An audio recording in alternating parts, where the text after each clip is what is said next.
नमस्कार मंडळी, स्वागत आहे तुमचं माझ्या आजच्या या व्हिडिओमध्ये. आणि कसे आहात सर्वजण? मजेत ना? आणि मजेतच असायला पाहिजे. कारण माहिती आहे का, कारण हे आयुष्य खूप छोटं आहे हो. कोणाची कधी एक्झिट होईल हे काही सांगता येत नाही. त्याच्यामुळे ना जे आयुष्य मिळालेलं आहे ना ते मजेतच जगलं पाहिजे. हसून खेळून मिसळून सगळ्यांसोबत आनंदाने आयुष्याचा आस्वाद घेतला पाहिजे. कारण जेव्हा आपण या जगात जन्माला येतो ना तेव्हा कोणालाच माहीत नाही आहे की या जगामध्ये आपला किती वेळ आपण या जगामध्ये व्यतीत करणार आहोत, किती वेळ आपण इथे घालवणार आहोत हे कोणालाच माहीत नाही आहे. फक्त जन्माला आलो आहोत आणि एक दिवस इथनं जाणार आहोत. तर मग जाणार आहोत हे तर शाश्वत सत्य आहे की आपण इथून एक दिवस एक्झिट घेणार आहोत. तर मग हे जे जीवन आपल्या वाटेला आलेलं आहे तर हे आपण कसं जगलं पाहिजे, कशा पद्धतीने जगलं पाहिजे. तर हे जीवन जे आहे ना हे आपण आनंदाने सगळ्यांसोबत मिळून मिसळून सुखा समाधानाने जगलं पाहिजे. कारण माहिती आहे का, जाताना आपण काय घेऊन जाणार आहे हो सोबत? किंवा आजपर्यंत जे गेले काही घेऊन गेले का सोबत आपल्या? काहीच नाही घेऊन गेले.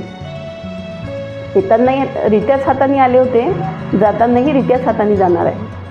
फक्त जाताना माहिती आहे का आपण आपल्या मागे काय ठेवून जाणार आहे? ते धन दौलत संपत्ती पैसा हे सगळं सोडा. हे सगळं जे आपण कमावून ठेवणार आहेत ना ते तर इथेच राहणार आहे. पण आपण जे इथे सोडून जाणार आहोत ना ती आपली कीर्ती, किंवा आपण कशा पद्धतीने जीवन जगलो, किंवा आपण जीवन जगत असताना कशा पद्धतीने वागलो, हाच नाव लौकिक आपण इथे सोडून जाणार आहोत. आपण जर चांगल्या पद्धतीने चांगल्या रीतीने दुसऱ्यांसोबत वागलं असू ना तर आपण तसंच नाव इथे सोडून जाणार आहोत. आणि जर वाईट वागलं असेल तर वाईटच नाव आपण सोडून जाणार आहोत. फक्त एवढंच, आपली कीर्तीच आपण इथे सोडून जातो जाताना. आणि जो जसा गेला असेल ना त्याच्याबद्दल गेल्यानंतरही तसंच बोललं जाते. म्हणून काय म्हणते मी की हे जे जीवन आहे ना हे छोटूसं आहे, जितकंही आहे ते छोटूसं आहे. तर मग चांगलं जगा ना, चांगल्या पद्धतीने जगा. कशाला एवढा ॲटिट्यूड, एवढा राग, एवढा द्वेष, मत्सर कशाला पाहिजे? या गोष्टी त्या सोडून देऊनही जीवन जगता येते. कधी कधी विचार केला ना तर असं वाटते की काय करतोय आपण जन्माला येऊन. किंवा एखाद्या व्यक्ती जो जातो तेव्हा त्याच्याबद्दल विचार केला ना की या व्यक्तीने काय केलं आहे जन्माला येऊन. तर म्हणून माहिती आहे का, सगळ्यांशी मिळून मिसळून राहा, छान आनंदात राहा. काहीही घेऊन जात नाही आपण. कितीही जरी आपण मोठा अधिकारी जरी असला ना किंवा राजाही जरी असला ना तरी शेवटी सगळं इथेच सोडून जायचं आहे. म्हणून फक्त आपला नावलौकिकच आपण सोबत नेणार आहोत. तर छान सगळ्यांसोबत मिळून मिसळून राहा, आनंदाने राहा, व्यक्त व्हा. आयुष्यामध्ये मित्र जोडा. कुठेतरी आपल्याला जो आपला रोजचा आपला जो दिवस असतो त्याच्यामध्ये, किंवा जे आपले लोक आजूबाजूला आपल्या भोवताली असतात त्या व्यतिरिक्तही कधी कधी ना आपल्याला आपल्या मित्रांचीही गरज असते. तर मित्र पण नक्की जोडा. फक्त त्यांच्यामध्ये ना वाहवत जाऊ नका. कुठेच जाऊ नका, कुठल्याच गोष्टीमध्ये वाहवत जाऊ नका. त्या सगळ्या गोष्टींना आपल्या हातात आहे. कुठल्या गोष्टीला किती वेळ द्यायचा, कुठल्या गोष्टीमध्ये किती इन्व्हॉल्व व्हायचं, या सगळ्या गोष्टी आपल्या हातामध्ये आहे. त्याचा कंट्रोल आपल्या हातामध्ये, या गोष्टीचा कंट्रोल आपल्याच हातामध्ये आहे. तर कधी कधी ना आपलं मन आपल्याला हलकं करायला कोणाची तरी गरज असते. त्याच्यामुळे छान आपल्या आयुष्यामध्ये अशी लोक जोडा की तुम्ही तिथे आपलं मन हलकं करू शकाल. या रोजच्या धकाधकीच्या जीवनातून ना असा एक क्षण असा यावा जीवनामध्ये की जिथे आपल्याला व्यक्त होता आलं पाहिजे. खूप छोट्या छोट्या गोष्टी आहे हो, खूप छोट्या छोट्या गोष्टी आहे की ज्याच्यातनं आपण छान आनंद घेऊ शकतो. कधी रस्त्याने जाणारे भाजीवाले असतात, फेरीवाले असतात, तर त्यांना ना भाजीवाले न म्हणता दादा, मामा, काका म्हणून हाक मारा. पहा किती आपुलकी आहे त्या गोष्टीमध्ये. आणि एखाद्या हॉटेलमध्ये कधी गेलात तर त्या वेटर न संबोधता त्याला सर म्हणा, तो पण खुश होऊन जातो. आणि आपल्याला पण छान आनंद मिळतो बरं त्या गोष्टीतनं.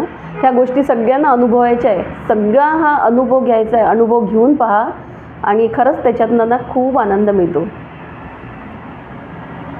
आणि सगळ्यांसोबत आनंदाने राहा. कुठे ॲटिट्यूड दाखवत बसताय, काय करायचं ॲटिट्यूड दाखवून आणि कोणाचा राग करून द्वेष करून काय करायचं आहे. शेवटी एक दिवस जायचंच आहे ना. छान आनंदाने राहू सगळ्यांसोबत, छान जीवनाचा आनंद घ्या, मिळून मिसळून राहा. हेवे दावे सगळीकडे हेवे दावे असतात, सगळ्या घरात असतात, तर ते तेवढ्यापुरते असू द्या. हेवे दावे होणारच आहे, भांड्याला भांडं लागणारच आहे, तर हे तेवढ्यापुरतं असू द्या. त्याला लाईफ लॉंग टिकवून ठेवू नका. कारण काय शेवटी काय आहे, कोणाच्याच आयुष्यामध्ये काहीच नाही आहे. शेवटी एक्झिट प्रत्येकाच्या आयुष्यामध्ये आहे. म्हणून छान जीवन जगा. माहिती नाही का बरं, पण आज या विषयावर बोलावंसं वाटलं. कारण कधी कधी जर या गोष्टीचा विचार केला ना, तर आपण काय करतो जन्माला येऊन, किंवा कसं वागलो आपण. आपल्याला जरी वाटत असलं की आपलं बरोबर आहे सगळं, मी जे वागतो ते बरोबरच आहे, मला कोणाची गरज नाही आहे, पण ते तसं नसते. सगळ्यांनाच प्रत्येकालाच एकमेकांची गरज असते. त्याच्यामुळे ना ही अकड घेऊन कधीच जगू नका. नम्रतेने वागा, आपुलकीने वागा, जिव्हाळा ठेवा एकमेकाबद्दल. जर आज तुम्ही कोणाच्या मदतीला आलात तर उद्या तोही तुमच्या मदतीला येईल ना. आणि काही जात नाही हो कोणासोबत तोंड उघडून बोलायला, काही पैसे पडत नाही त्या गोष्टीला. कधी कोणी आपल्यासमोर आलेला आहे तर त्याच्यासोबत हसा, त्याला 2 शब्द विचारा, त्याची चौकशी करा. काहीच लागत नाही या गोष्टीला, काही पैसे पडत नाही आणि खूप काही वेळ पण आपला द्यावा लागत नाही. करून तर बघा या गोष्टी. हे सगळं ना अनुभवण्यासारखं आहे. अनुभव घेऊन ह्या गोष्टीचा आपण आनंद घेऊ शकतो. मी सांगून होणार नाही आहे. तर मग पहा, जर तुम्हाला पटत असेल माझी ही गोष्ट, तर तुम्ही पण अनुभव घेऊन पहा या गोष्टीचा. खूप छान अनुभव नक्कीच तुम्हाला येईल. आणि जर माझा हा व्हिडिओ तुम्हाला आवडला तर नक्कीच लाईक, शेअर आणि सबस्क्राईब जरूर करा. धन्यवाद.